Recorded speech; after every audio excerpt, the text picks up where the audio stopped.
se confirme a vontade dele nas nossas vidas. Além disso, eu creio também que Deus, ele usa esses milagres como testemunhos para edificar a vida de outros, ou seja, as nossas vidas. Eu tenho aqui três testemunhos para ler nesta noite, mas se você também foi abençoado e gostaria de que abençoasse o teu testemunho em outras vidas, traga a nós pastores ou entregue aos diáconos para que a gente possa aqui ler junto com a igreja, né?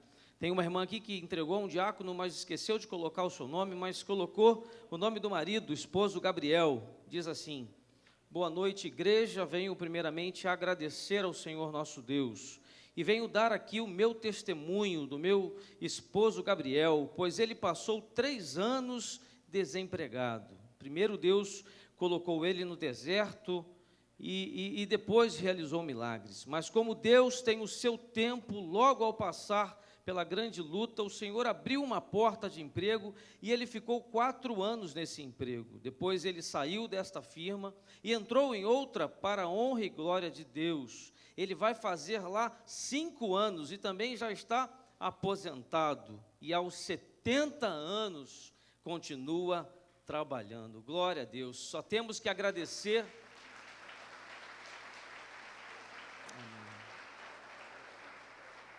Diz aqui ainda, só temos que agradecer a este Deus maravilhoso, pois o Senhor é quem abre portas e fecha portas. Aleluia. Testemunhos de vida profissional da irmã Ana Lúcia e também da testemunho de família. Meu nome é Ana Lúcia e vim compartilhar as minhas bênçãos com vocês. Há 7 anos frequento esta igreja, mas me tornei membro em abril de 2016.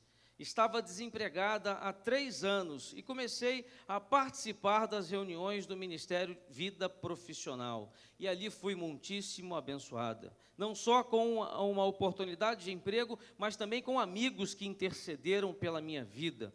Posso dizer que este ministério é também a minha família. Obrigado, Jesus. É o agradecimento da irmã Ana Lúcia sobre a sua vida profissional. Uma salva de palmas ao Senhor nosso Deus.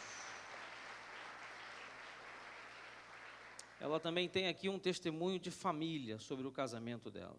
Vivia com meu marido há mais de 10 anos. Depois de ajuda em oração, consegui convencê-lo de casarmos. Já está aqui o milagre, né? Decidi então começar a frequentar as reuniões para o casamento comunitário. Eram muitos gastos, mas como a minha família era plano de Deus, tudo aconteceu da forma dele. Ganhamos bolo, ornamentação para a festa. Fui abençoada também com vestido de noiva, maquiagem, manicure e cabeleireira. A bênção foi literalmente completa. Com isso, ele foi se animando e casamos em outubro de 2016 no casamento comunitário. Quero agradecer ao nosso Deus, pois Ele é fiel, e quero pedir que não desistam de clamar, pois Deus abrirá uma porta, assim como fez comigo. Confie nele sempre. E hoje faço parte de 2 ministérios, vida profissional e vida clean. Deus é fiel. Glória a Deus. Aleluia.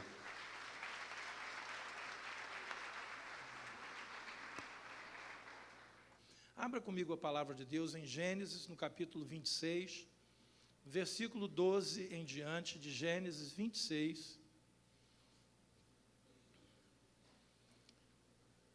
Gênesis 26, do versículo 12 em diante.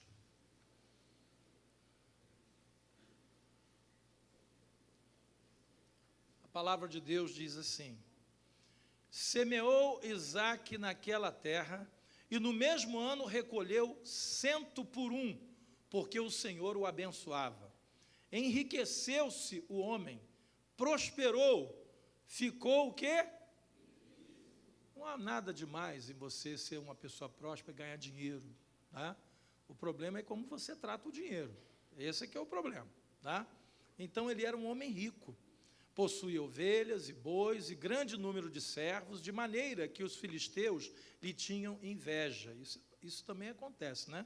Quando você é bem-sucedido em alguma coisa, tem gente que tem inveja. E por isso lhe entulharam todos os poços que os servos de seu pai haviam cavado nos dias de Abraão, e enchendo-os de terra. Disse-lhe Abimeleque a Isaque: aparta-te de nós, porque já és muito mais poderoso do que nós. Então Isaque saiu dali e se acampou no vale de Gerar, onde habitou. E tornou Isaque a abrir os poços que cavaram nos dias de Abraão, seu pai, porque os filisteus os haviam entulhado depois da morte de Abraão, e lhes deu os mesmos nomes que já o seu pai lhes havia posto. Cavaram os servos de Isaque no vale e acharam um poço de água nascente. Mas os pastores de Gerar contenderam com os pastores de Isaque, dizendo: esta água é nossa. Por isso chamou o poço de Ezeque, porque contenderam com ele. Então cavaram outro poço também por causa desse contenderam. Por isso recebeu o nome de Sitna. Partindo dali, cavou ainda outro poço, e como por esse não contenderam, chamou-lhe de Reobote, e disse: porque agora nos deu o lugar o Senhor, e prosperaremos na terra. Dali subiu para Berseba. Na mesma noite lhe apareceu o Senhor e disse: eu sou o Senhor Deus de Abraão, teu pai. Não temas, porque eu sou contigo. Abençoar-te-ei e multiplicarei a tua descendência por amor de Abraão, meu servo. Então levantou ali um altar e, tendo invocado o nome do Senhor, armou a sua tenda, e os seus servos de Isaque abriram ali um poço. Até aqui. Senhor nosso Deus, que a tua palavra nessa noite, embora que breve, mas ela possa, ó Deus, falar aquilo que é a tua vontade neste momento para as nossas vidas. Usa, Senhor, dessa palavra para despertamento, para ensino, para repreensão, para correção, para disciplina, mas para que nós enxerguemos a plenitude da tua vontade nas nossas vidas, e o povo de Deus diga amém. Você pode tomar o seu lugar, querido.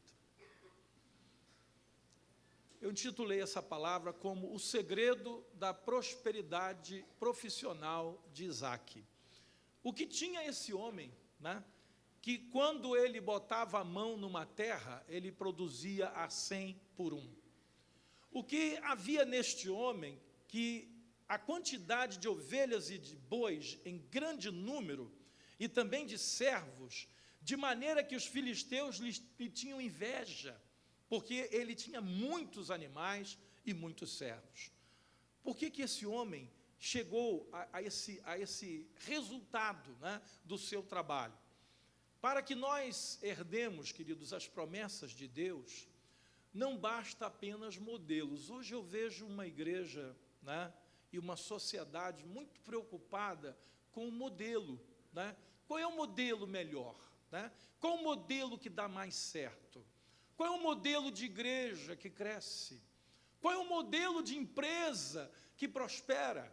As pessoas estão preocupadas com o modelo, mas se esquecem de que o modelo, ele é apenas um pequeno detalhe no meio da história da vida de Isaque. Na verdade, não era um modelo, mas eram princípios. E aí é que está o problema, irmãos. A gente é tão rápido para copiar modelos, mas a gente é tão lento para entender que modelos não são a realidade da vida, mas o que realmente nos traz prosperidade são princípios. E princípios as pessoas não querem copiar. As pessoas facilmente querem copiar o modelo da roupa, o modelo do carro, né? Agora, os princípios que levaram ou que levam alguém a possuir essas coisas de maneira correta, né, sem tirar aquilo que é do outro, de maneira a não mentir, a não trair, a não odiar, esses princípios é que dão a verdadeira prosperidade.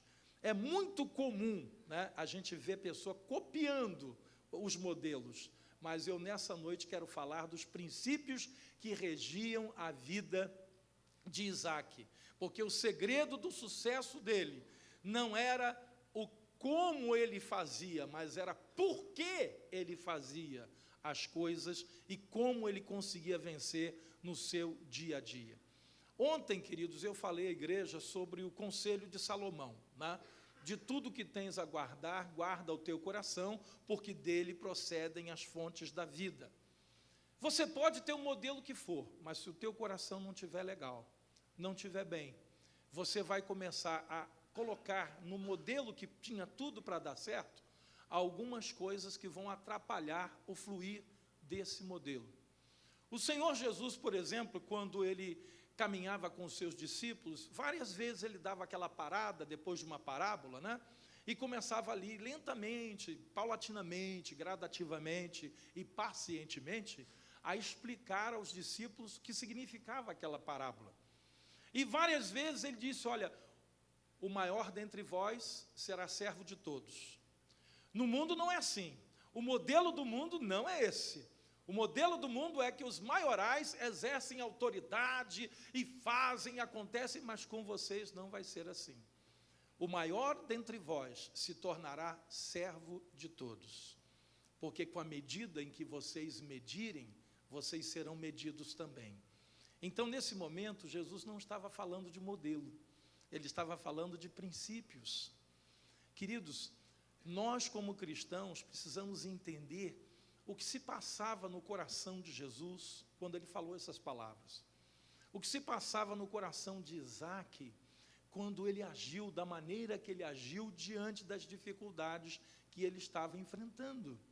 Você imagina um homem que tinha toda uma estrutura de vida, né, num determinado lugar, e ele recebe um ultimato, né, e diz assim, vai embora daqui, some daqui, porque você está mais poderoso do que nós. Nós não conseguiremos coabitar na mesma terra com você. Você pega o que você tem, e não era pouca coisa, e vai embora. Irmão, você pode imaginar a ginástica que Isaac teve que fazer para fazer essa mudança, né? Para se deslocar com os rebanhos, com todos os seus funcionários, com toda a sua estrutura, né? Ele simplesmente foi. Por quê? Porque ele não queria arrumar confusão com Abimeleque. Ele não queria ficar ali contendendo com Abimeleque, então ele disse, olha, tudo bem, você está me mandando embora, eu vou, né? Mas para a terra onde ele foi, que era justamente a terra onde outrora habitou o seu pai, Abraão, essa terra que era chamada de terra de Gerar, né, também estava habitada, e ali ele encontraria outros problemas.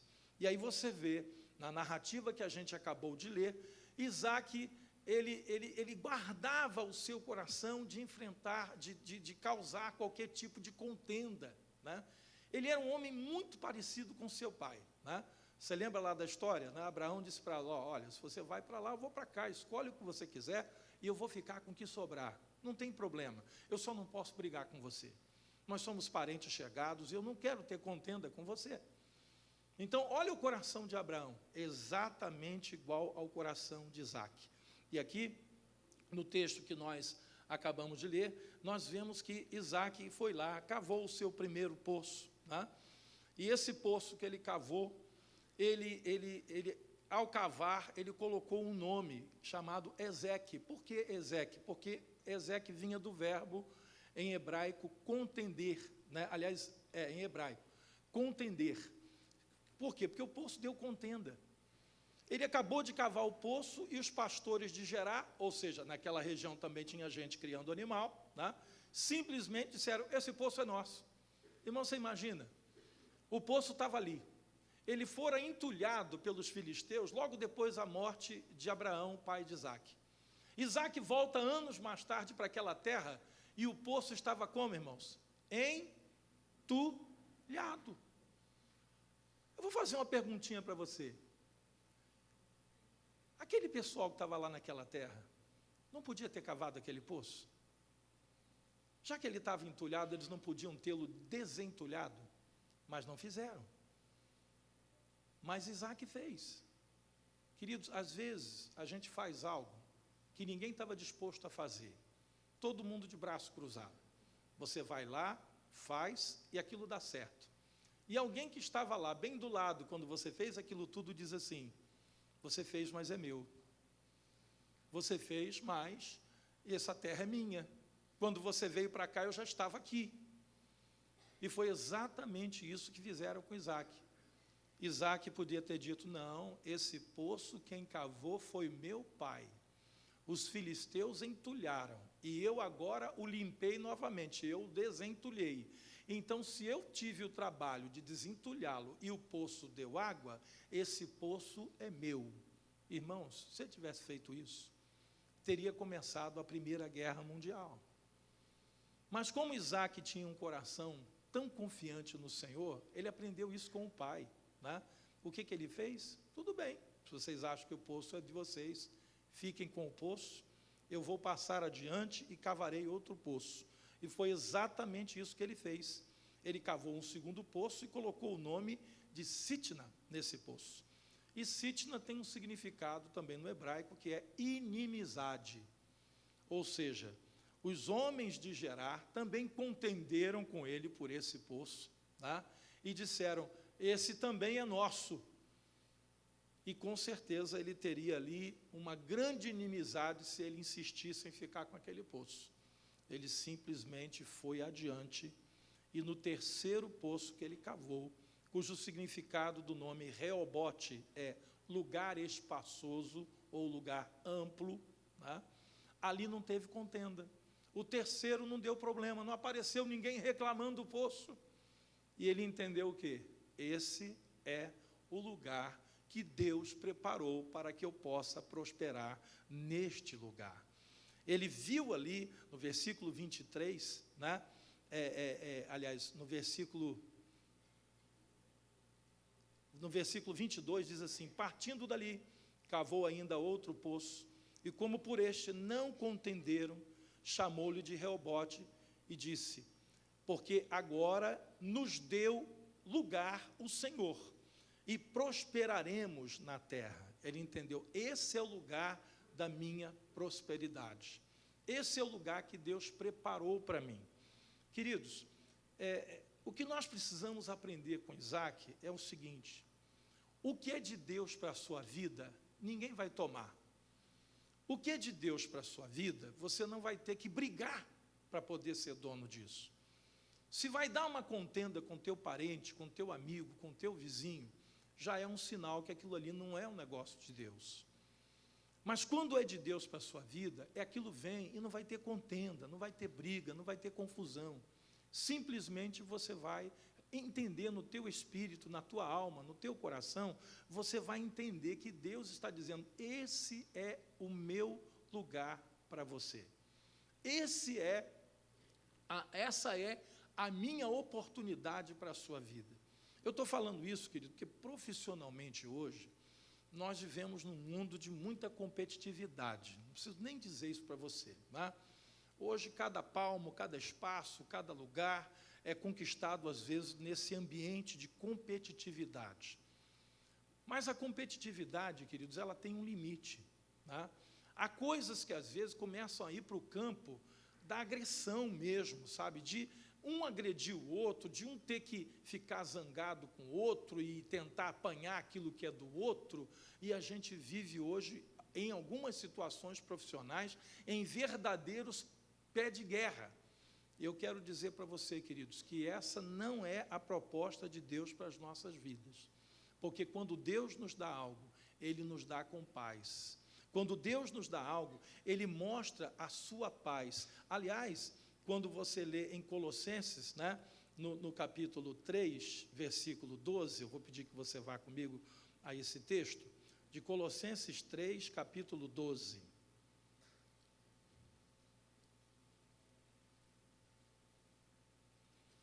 Olha que lição do apóstolo Paulo para os colossenses, com relação ao comportamento diante dessas situações de embate, né? Colossenses, capítulo 3, versículo 12.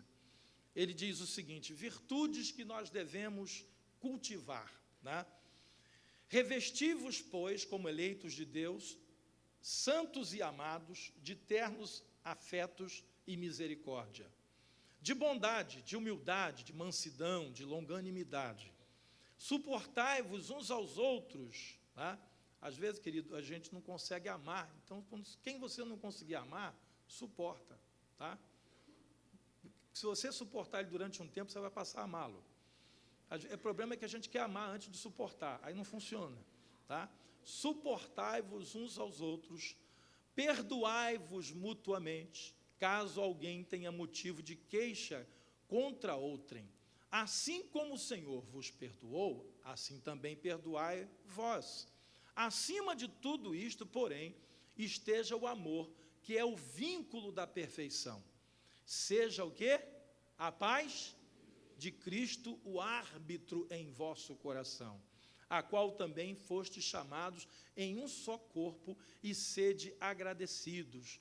Habite ricamente em vós a palavra de Cristo, instruí-vos e aconselhai-vos mutuamente em toda a sabedoria, louvando a Deus com salmos e hinos e cânticos espirituais, com gratidão em vosso coração. Tudo o que fizerdes, seja em palavra, seja em ação, fazei-o em nome do Senhor Jesus, dando por ele graças a Deus Pai. Queridos, isso aqui é uma aula de convivência na nossa vida profissional. Se você entende de maneira diferente, tem gente que entende o seguinte: olha, na igreja é uma coisa, né? Ali eu estou entre irmãos e tal, mas lá do lado de fora não, lá é o mundo cão. Lá eu pego no pescoço, dou rabo de arraia, sabe, bobeou na minha frente, eu dou-lhe uma pernada, jogo ele para cima. Irmão, não é assim não, mano. Se você quer a prosperidade de Deus para a sua vida, você tem que entender o que Paulo está dizendo aqui no versículo 15. Seja a paz de Cristo o árbitro em vosso coração. Como é que eu tomo decisão? Quando eu estou indeciso de alguma coisa que eu vou fazer, eu primeiro oro. Eu acho que é assim, né? O cristão deve ser assim. Eu estou indeciso, primeira coisa eu vou orar. Vou pedir a Deus direção. A segunda coisa que eu vou pedir a Deus, me dá paz, Senhor. Se esse negócio é de Ti, se é bom para a minha vida, se vai abençoar a minha vida, se não vou criar problema com ninguém, então me dá paz para fazer. E eu já deixei de fazer muita coisa, querido, de negócios, de coisas que eu estava para fechar, quando Deus tirou a minha paz. Ou seja, não tenho paz para fazer, não faço. Isso é uma forma que Deus tem de falar no íntimo do nosso coração, porque tem coisa que a gente não vê, tem coisa que não aparece. Muitas vezes você vai fazer um negócio, né, na sua vida profissional, e você não consegue ver aquilo assim na sua frente, não é uma coisa visível. É uma coisa que você fica na dúvida: Senhor, faço, não faço? Entro, não entro? Isso é teu, não é teu? É bom, não é bom? Eu não sei, eu tenho dúvida. Então você ora a Deus e diga assim: Senhor, me dá paz. Se for para fazer, eu vou ter paz. Se não for para fazer, me tira o sono à noite, me tira a vontade de comer, me dá um jeito de comunicar comigo, Senhor, porque eu não sei, eu não tenho como saber o que vem depois, mas Tu sabes. Então, seja a paz de Cristo o árbitro em vossos corações, a qual também fostes chamados em um só corpo, sede agradecidos. Ou seja, às vezes você tem que dizer: Senhor, eu já entendi o recado, isso não é para a minha vida, esse convite é uma cilada, né? É uma armadilha, eu não vou aceitar, mas vou continuar tendo paz no meu coração, porque se é de Deus para a minha vida, eu tenho que sentir a paz de Cristo no meu coração. Eu estou dando uma dica nessa noite, querido, porque talvez alguém aqui esteja diante de uma grande decisão, né? Você recebeu um convite de começar algo novo, ou um trabalho, ou montar uma empresa, ou começar uma sociedade, tá? E você está perguntando para Deus: Senhor, e aí, o que eu faço? Isso é para mim? Não é para mim? É uma armadilha? É uma bênção? O que é? A gente não sabe. Seja a paz de Cristo o árbitro, ou seja, aquele que vai te ajudar a decidir diante dessa indecisão que você está. As lutas, queridos, e dificuldades, elas não foram feitas para nos impedir de alcançar o que Deus tem para a nossa vida. Não. Tem gente que acha: essa luta está me atrapalhando de eu alcançar o que Deus preparou para mim. Não, não está não, querido. Na verdade, as lutas, elas nos impulsionam a que nós possamos prosseguir cavando os nossos poços, né? Olha o que aconteceu com Isaac. Ele cavou o primeiro, teve uma luta tremenda. Deu problema, contenderam lá, então ele disse, olha, então esse poço não é para mim. Cavou o segundo, deu problema, veio a inimizade. Ele cavou, foi um poço de inimizade. Então ele disse, eu não quero isso para mim. O segundo era o lugar espaçoso de Deus para a sua vida. Agora eu pergunto, se lá no primeiro, ele tivesse achando que aquele era o poço de Deus para a sua vida, e ficasse lá contendendo com os pastores de Gerar, ele nunca tinha chegado no Reobote. Se ele não entendesse no segundo, que aquele também não era o poço de Deus para a sua vida, ele não teria chegado no terceiro. Aí eu pergunto, o primeiro e o segundo veio para atrapalhar Isaac? Não, queridos. Na verdade, o que aconteceu no primeiro e no segundo fez com que Isaac tivesse que caminhar um pouco mais à frente, para que ele pudesse chegar no lugar que Deus havia preparado para ele. Às vezes, querido, a gente, quando está enfrentando uma dificuldade, seja ela de que natureza for, mas no nosso caso aqui vamos falar da situação profissional, você fica pensando assim, meu Deus, o troço veio para me atrapalhar, justo agora que Deus ia me abençoar, justo agora que eu cavei o poço que meu pai entulhou e deu água, agora vem esses pastores de Gerar para me dar aqui problema. Não, querido, na verdade, aqueles pastores e aquela contenda era só uma forma de Deus dizer para Isaac, Isaac, não é teu, passa adiante, a bênção que eu tenho para você está lá na frente, caminha mais um pouco, cava mais um pouco, persevera mais um pouco, né? Às vezes você interrompe, né, alguma coisa na sua vida, seja na área profissional, familiar, né? Seja às vezes um namoro, o jovem estava sonhando, né, e não aconteceu, não era aquilo, não era a pessoa. Não fique preocupado, querido. Eu costumo dizer, quando acontece isso, porque Deus está preparando algo melhor lá na frente. Então, seja a paz de Cristo o árbitro no teu coração, né? Nós vamos encontrar o nosso lugar espaçoso. Esse lugar está preparado para nós. E quando você chegar nesse lugar, Deus vai dizer, agora não vai dar problema. Agora eu vou te dar paz. E nessa paz é que você vai prosperar. Quando Isaac percebeu que ali era o lugar, diz o texto que Deus apareceu em sonho para ele à noite. Lhe deu uma visão.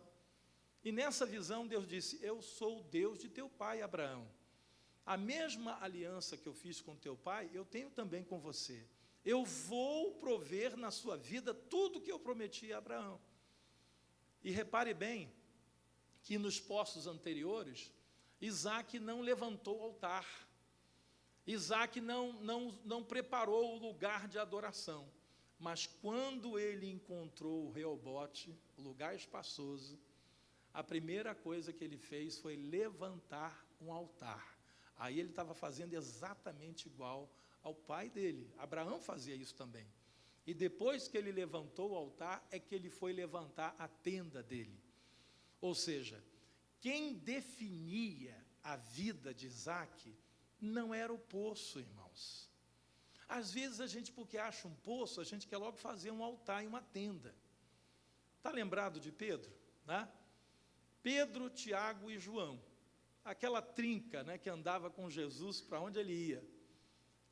Jesus o chama ao monte e lá no monte se transfigura diante deles.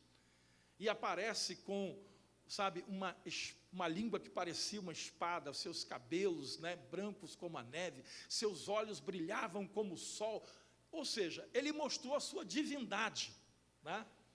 E ali naquele êxtase, né, Pedro, Tiago e João, vendo aquela coisa maravilhosa que eles viram, eles simplesmente, Pedro teve uma ideia maravilhosa, disse, olha, já sei, já entendi, vamos fazer aqui uma tenda, né, para Moisés, porque Moisés também apareceu, Elias também apareceu, representando a lei e os profetas, né? Moisés representando a lei, Elias representando os profetas, e Jesus ali representando a nova aliança.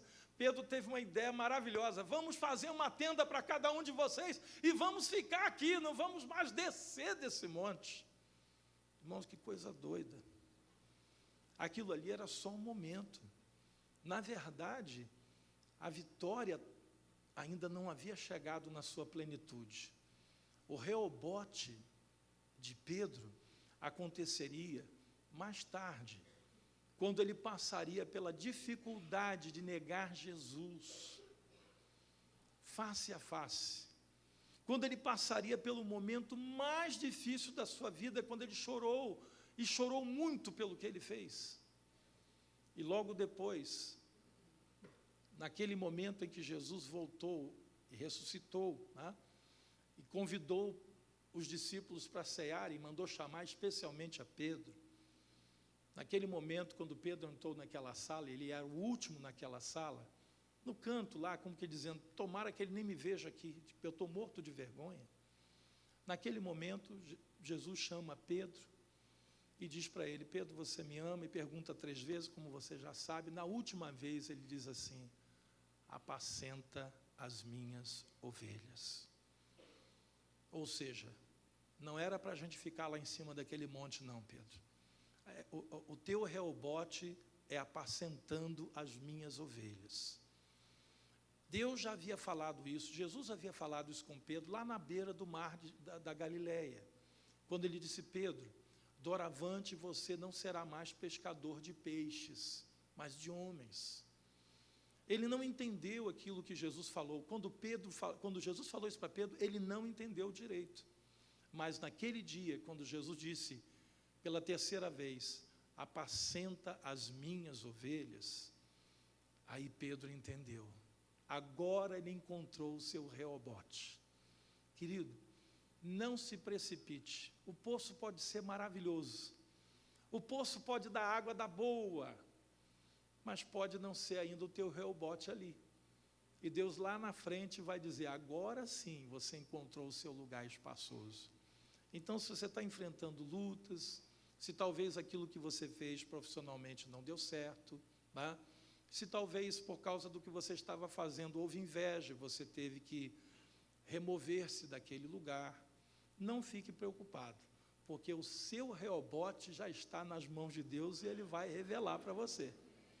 Eu não sei quando, não sei se vai ser agora, se vai ser daqui a 1 ano, 1 mês, eu não sei quanto tempo, mas uma coisa eu sei, há uma promessa de Deus para a sua vida, e quando você encontrar esse lugar, você não vai ter dúvida, porque a primeira coisa que vai acontecer é que Deus vai te dar paz, muita paz.